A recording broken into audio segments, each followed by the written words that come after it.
আসসালামু আলাইকুম, আমি মোহাম্মদ জিয়াউল হক রাসেল বিবিএ থেরাপি চ্যানেলের পক্ষ থেকে আপনাদেরকে আজকের ক্লাসে স্বাগত জানাচ্ছি। কস ভলিউম প্রফিটের প্রিভিয়াস ক্লাসে আমরা কস ভলিউম প্রফিটের ফর্মুলা নিয়ে আলোচনা করেছিলাম। আজকে একটি ম্যাথ আমরা সলভ করব। দেখা যাক কোশ্চেনটা কি।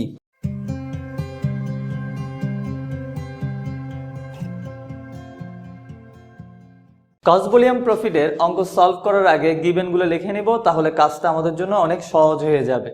তো আমাদের এখানে যে কোশ্চেনটা দেওয়া আছে কি বলা আছে দেখি একটু। Total fixed and variable cost of a company is টাকা 1,20,000 অ্যান্ড 3,60,000। এটার মানে হচ্ছে টোটাল ফিক্সড কস্ট হচ্ছে 1,20,000 টাকা আর ভ্যারিয়েবল কস্ট হচ্ছে 3,60,000 টাকা। দ্য কোম্পানি প্রডিউস উৎপাদন করে 20,000 ইউনিট, তাহলে উৎপাদন একক হচ্ছে 20,000 একক। And selling price per unit, প্রতি একক পণ্যের বিক্রয় মূল্য হচ্ছে 30 টাকা। ওকে, আমরা আমাদের গিভেনগুলো লিখে নিই, তারপর করণীয়গুলো পড়ে নিব। গিভেন ফিক্সড কস্ট, যেটাকে আমরা সংক্ষেপে এফসি বলে থাকি, 1,20,000। ওকে, ভ্যারিয়েবল কস্ট ভিসি, এটা হচ্ছে 3,60,000 টাকা। সেলস ইউনিট, প্রোডাকশন ইউনিট এবং সেলস ইউনিট একই, যদি ডিফারেন্ট কিছু বলা না থাকে, তাহলে আমার সেলস ইউনিট হচ্ছে 20,000 unit. Selling price per unit, selling price per unit, এটাকে সংক্ষেপে আমরা এসপিপিইউ বলবো। এটা হচ্ছে কত? 30 টাকা। ওকে, এই ছিল আমাদের কোশ্চেনের মূল সামারি। আমাদের এখানে কি কি দেওয়া ছিল? আমাদের টোটাল ফিক্সড কস্ট দেওয়া ছিল 1,20,000, ভ্যারিয়েবল কস্ট হচ্ছে 3,60,000, আর সেলস ইউনিট হচ্ছে 20,000 unit, selling price per unit হচ্ছে 30 টাকা। এখন আমরা কি করতে হবে? ক্যালকুলেশন করতে হবে কি? 1 নাম্বার, ব্রেক ইভেন পয়েন্ট। এখানে ব্রেক ইভেন পয়েন্ট দুইটা হয়, একটা ইউনিট একটা টাকা। আমাদের কোশ্চেনে ইউনিটও বলা নাই, টাকাও বলা নাই, সো আমাদেরকে দুইটাই বের করতে হবে। সো স্টার্ট করি। রিকোয়ারমেন্ট 1, ব্রেক ইভেন পয়েন্ট, সংক্ষেপে বিইপি লিখব। প্রথমে আমরা ইউনিটটা বের করি, এফসি ডিভাইডেড বাই এসপিপিইউ মাইনাস ভিসিপিইউ। ওকে, এটা হচ্ছে ব্রেক ইভেন পয়েন্ট ইউনিটের ফর্মুলা। ওকে, আমাদের এফসি কত? 1,20,000। সেলিং প্রাইস পার ইউনিট কত? 30 টাকা। হ্যাঁ, এখানে ভ্যারিয়েবল কস্ট পার ইউনিটটা দেওয়া নেই, আমাদেরকে ভ্যারিয়েবল কস্ট পার ইউনিটটা বের করে নিতে হবে। সো কিভাবে বের করব দেখি একটু। হয় আর variable cost per unit equal to variable কস্টকে সেলস ইউনিট দ্বারা ভাগ করব। ভ্যারিয়েবল কস্টকে সেলস ইউনিট দ্বারা ভাগ করব। আমাদের ভ্যারিয়েবল কস্ট হচ্ছে 3,60,000 টাকা আর সেলস ইউনিট হচ্ছে 20,000। আমাদের ভ্যারিয়েবল কস্ট হচ্ছে 3,60,000 আর সেলস ইউনিট হচ্ছে 20,000। তো ভ্যারিয়েবল কস্টকে সেলস ইউনিট দ্বারা ভাগ করলে আমরা কি পেয়ে যাব? Variable cost per unit. তো এটা 3 18, অর্থাৎ 18 টাকা হচ্ছে ভ্যারিয়েবল কস্ট পার ইউনিট। ওকে, তো আমরা এখানে ক্যালকুলেশন করি। 1,20,000, 30 থেকে 18 গেলে কত? 12, তাহলে আমাদের হবে 10,000 ইউনিট।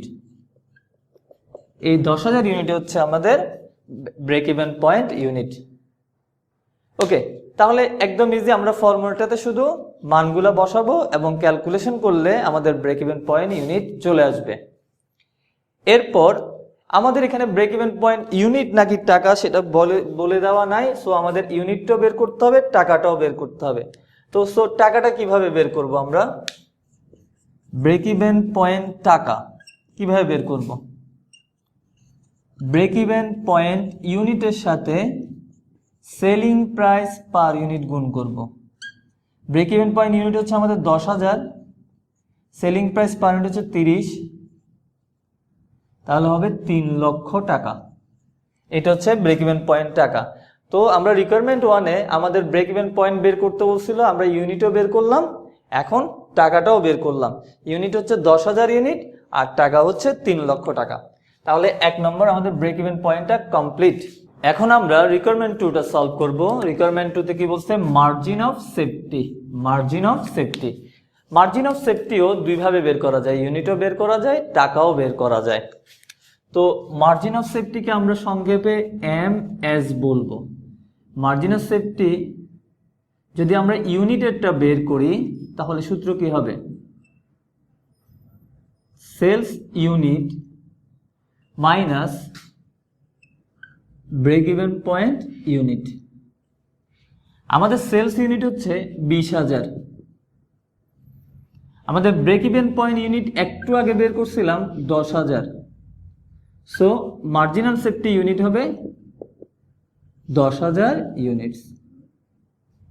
ওকে, আচ্ছা, এরপর যদি আমরা মার্জিন অফ সেফটি টাকা বের করি, জাস্ট একদম সেম থাকবে, ইউনিটের জায়গায় টাকা হবে।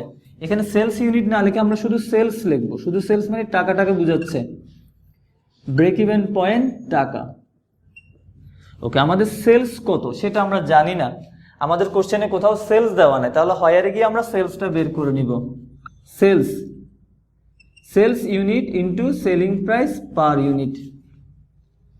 তাহলে আমাদের সেলস ইউনিট হচ্ছে 20,000 আর সেলিং প্রাইস পার ইউনিট হচ্ছে কত? 30 টাকা। তাহলে এখানে 30, 3 দুগুণে 6, 6 লাখ। 6 লাখ হচ্ছে আমাদের সেলস।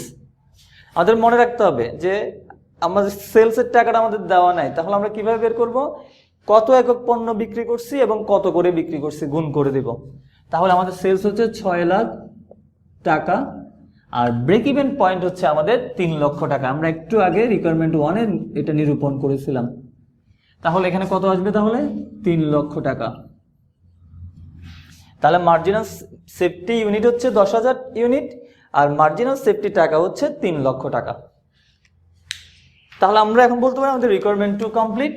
লাস্ট ওয়ান হচ্ছে প্রফিট ভলিউম রেশিও।